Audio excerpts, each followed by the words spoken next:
We're starting now the third week in this class of analyzing global trends for business and society.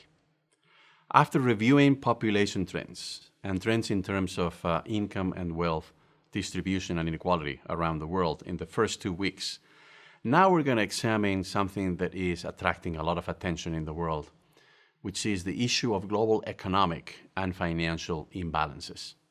We're going to try to understand how the dynamics in the global economy are affecting different countries and their relationships with one another.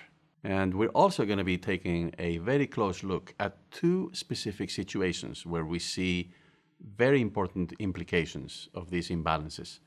One is the European crisis, and the other one is the bilateral relationship between the United States and China. Before we get started, I would like to make two basic considerations here.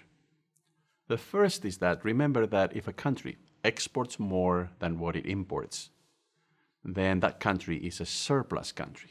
However, if a country exports less than what it imports, then that country is a deficit country. Now, also keep in mind that if a country runs a surplus, that necessarily means that at least one other country in the world must be running a deficit. This, of course, is only true in the context of interplanetary trade that is exactly zero. That is to say, all trade takes place within planet Earth. Once again, if a country has a surplus, that means that there must be at least one other country that has a deficit. Now, let's take a look at the first chart that I have prepared for you. This chart shows us the magnitude of global imbalances in the world since the year 1980. The data are actual recorded data until the year 2015, and between 2016 and the year 2020, we have projections or forecasts as to the magnitude and the distribution of global imbalances by the International Monetary Fund. What we see is the following. Above the zero line, we find the countries or the parts of the world that have a surplus because they export more goods and services than what they import.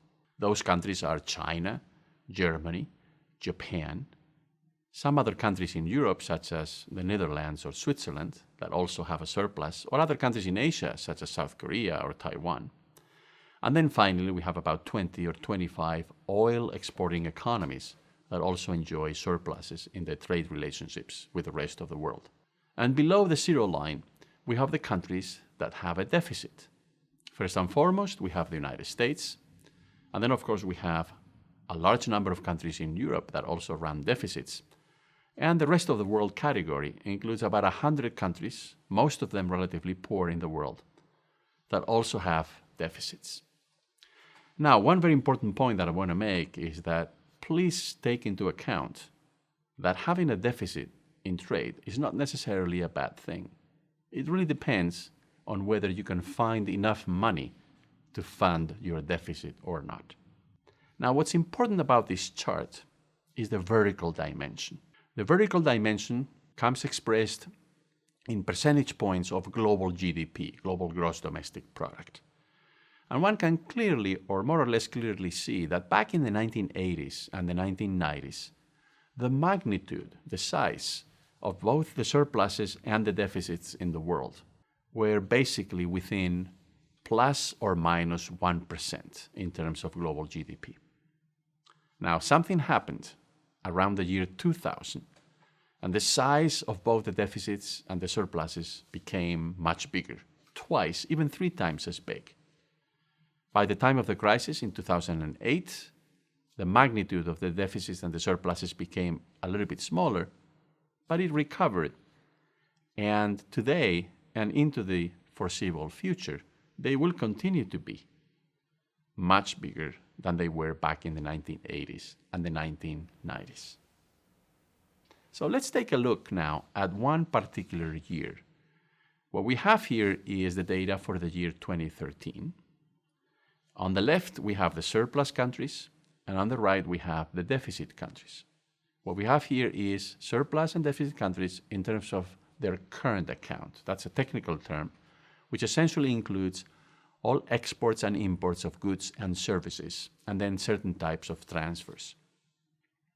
What we find on the left is that in that year, Germany was the country in the world with the largest trade surplus, current account surplus, that is, followed by China and then Saudi Arabia, Switzerland, the Netherlands, and so on. And on the right-hand side, we find that in that year, the US was running the largest deficit, followed by the UK, Brazil, Turkey, Canada, Australia, and so on. Now, here's the key question that I would like to pose. If the countries on the right-hand side, the deficit countries, year in and year out, they're buying from the rest of the world more than what they sell to other countries, that is to say, they export less than what they import, how do they pay their bills, right? Because every year they're purchasing from abroad more than what they sell to the rest of the world. Well, once again, given that we have no interplanetary trade, the only possibility here is that the surplus countries on the left are the ones who are giving the money to the deficit countries so that they can continue to run a deficit. The money must necessarily come from the surplus countries. And the surplus countries, of course, know very well that in order for them to enjoy a surplus, they need to provide the deficit countries with enough financing so that they can continue to purchase their goods and services. That's how the global economy works. Now, naturally, the surplus countries don't give the deficit countries the money without any strings attached. Typically what happens is that the deficit countries borrow the money, and therefore, year after year, they're deeper into debt. One very common way of making this work is for the deficit countries to sell government bonds to the surplus countries, such as the one that you see here on the screen, which is a US Treasury bond.